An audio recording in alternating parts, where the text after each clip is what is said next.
Hello, I am Elizabeth of Lore, and I'm reporting today from my Lore portal, my interdimensional portal for cosmic traveling and channeling and restoration.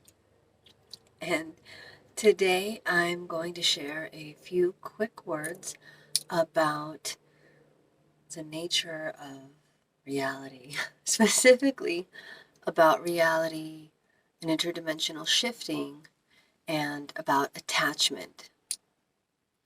So before I get there, real quick, if you could take a moment to like the video, subscribe to the channel if you're not already, and help it grow, that would be amazing.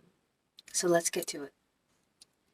So we are taught in childhood and in the everyday world that reality is fixed, that we have one world and one reality, and it is the way that it is, and if we want to have any change, we want to affect any kind of change, we have to do something in the 3D. We have to go boots on the ground and change it. This is not so. In fact, reality is ever shifting. We are constantly moving between different versions of reality. Many of you have probably heard of the Mandela effect. And I was talking to my roommates about this earlier today. If you don't know what the Mandela effect is, it's essentially the idea that reality will, when it shifts, will sometimes leave traces of the previous reality. So it was so named because there are a whole lot of people who remember Nelson Mandela dying many years ago in prison, but that is not the case in this reality. And I was speaking with my roommates about this earlier because another of my roommates and also myself have that memory. And there are many other evidences of this effect that exist in the world that are very popular that you can look up. But we sometimes also see personal evidence of this because reality does shift and change. I was telling a story to my roommates earlier about a very profound moment when I experienced this. I'm going to share the example with you because it shows how our internal state and our actions can truly change not just how we feel, but the actual reality that we're living in. So a few years ago, there was a guy that I was seeing who had a calendar on his wall that was for the month I was born, several years prior to that. And it was always there. It wasn't that month and it wasn't that year, right? And it was always on the wall. And the only date that was marked on that calendar was my birthday. And this wasn't anything related to me. This was very early on seeing this guy. I don't think he even knew my birthday. What was interesting, it stood out to me, not only because of my birthday, but also because the year was a year when I'd had a particularly devastating birthday. So it was very memorable to me. And I once even asked him why that calendar was on the wall. And he said it was because the picture on the calendar was of a black cat and he liked black cats. So there was nothing particularly remarkable about the calendar that he ever shared with me, but it stood out to me very strongly because of my birthday and that year. And I even spoke about it and texted with other people about it. So there was evidence not only that I was seeing this, but that I was sharing it with other people.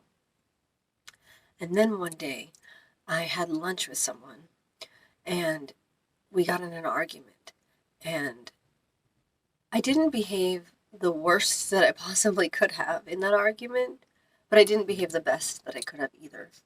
And I remember hearing a message that this was going to affect my reality, but I didn't believe it. It didn't make sense. It was like, this is one isolated incident with one particular person who I didn't have the best relationship with anyway. So I didn't listen to the message, and I didn't behave as well as I could have in the argument. I could have just let the argument go, and instead I kept going with it. Later in the evening, I went and saw that guy that I had been seeing at the time, and the calendar was changed. It was the same calendar. It was the same black cat in the picture. It was the same year. It was the same month. It wasn't as though he had taken the calendar down and put something else up. But my birthday was no longer marked. and there were other dates marked on the calendar. And my birthday had been marked in pen, so it wouldn't have been simple for him to just erase it. And of course, why would he even do that to some old calendar? And there was no evidence of like whiteout being used or anything. It was like I was in a parallel reality where it was the same calendar, but different. And later, another day, shortly after that, I saw someone, a family member who's very close to me, whose face I know very well, and a freckle that they always had on one side of their face had switched to the other side of their face. And for about a week after that argument that triggered all of this, I noticed little changes here and there like that. Those are the two big ones that I remember now. This was a few years ago, so I don't remember everything specifically, but I remember that I noticed several different things for about a week. And then it's sort of, I settled into that reality and the changes tapered off. I stopped noticing them. But it was like reality was like winking at me. It was telling me, hey, your reality is not fixed. The things that you do that you think only affect one thing, I thought that argument would only affect my relationship with that one person. No, it affected my entire reality. Things completely unrelated in a 3D sense to that person were altered because of this one action I took, which was to simply continue the argument and not let it go like I could have. And I don't feel that it was a punishment. I feel that I was shifted to a reality where maybe there were some more lessons because that's what I was showing that I needed, or simply one that matched my vibration at the time. And we are all always doing that. So the point in sharing this story and the point of this video, the point of this message is to not become attached to reality or what you perceive to be reality.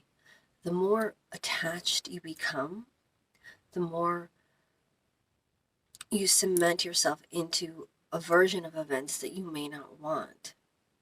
And what I mean by that is if you think of this as a dream, if you think of everything as a dream, if you begin to look at some circumstance that you don't like and just fixate on it and think about how you don't like that, or like complain to your friends, vent to your friends even.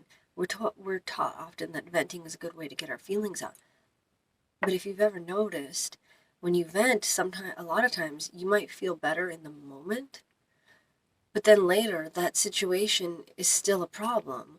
And later, if not that specific situation, another very similar situation arises in your life again, because you didn't actually do anything about it. You just talked about it. And in fact, you gave so much credence to that version of reality, to that energy, that you hooked yourself into that energy and you kept yourself in a frequency where that thing is going to keep showing up.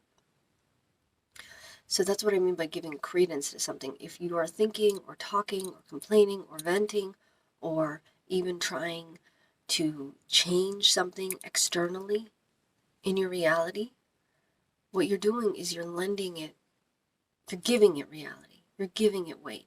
If you actually want to change something, what you've got to do is shift your reality, which means shift your internal state. And I know I've talked about this before, but I want to talk about it again today in this different way in terms of attachment, because I think it's very, very important that we not become attached to any one version of reality. Now, this is especially important when we're talking about a version of reality that we don't particularly like, because, as I said, you're giving it credence if you attach to it. But it's also important if it's a version of reality that you do like, because reality shifts constantly. We're constantly moving between different versions of this dream. So even if there's something that you truly love and you truly enjoy, if you try to hold it too tightly and then you shift into some version for whatever reason where that is no longer how things are, maybe it's a person, maybe it's a place, maybe it's a circumstance, and you shift and that has changed, you're going to become heartbroken and you're going to now hold yourself in an energy of sadness and heartbreak and mourning and loss. And then you're going to invite more of that into your life. In less esoteric terms, we also are living in a world where things are ever changing, right? And in the 3D sense, not even in this reality shifting sense. In the 3D sense, things are always changing. People pass on, relationships end, jobs and um, stores we love close down, and so on and so forth. So everything is always changing anyway. So it is helpful to practice not becoming too attached to future versions of things. Anyway, even if you're not buying into the whole reality shifting thing, but the reality shifting thing is real. So that is the message that I want to share, is to keep yourself in a state where you're enjoying the present moment, but you're not becoming attached to any particular version of reality. If it's something you don't like, don't become attached, because you're going to perpetuate it. Of course, it will eventually change, as everything does. However, you can keep it going a lot longer by fixating on it and trying to fix it externally, when instead it's better to look at it like it's a mirror. What is this person whose behavior you don't like showing you about yourself?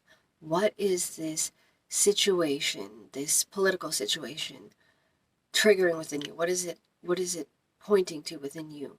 What can you shift within yourself energetically in order to shift yourself into a reality where that is no longer the case? Because you can truly do that. And you can also release those energies without venting, because that's giving it credence, right? So you can release those energies without necessarily focusing on what you're releasing. You can target it energetically. So you can use tools like, I like medicines like rapé and kambo and ayahuasca, but you don't have to use plant medicines. You can also use dancing, shaking, and different sorts of movement and different sorts of ways to target something energetically to release it. And you don't even necessarily have to know what you're releasing. You don't have to think about it. That's what's so great about targeting energy instead of trying to focus on a 3D circumstance. You don't have to lend that 3D circumstance any more reality. You can simply release the energy, shift yourself, and shift into a new version of reality. Shift into a new version of the dream. So that's the message. Leave a comment, let me know what you think. I'd love to hear from you, and that's it. Till next time.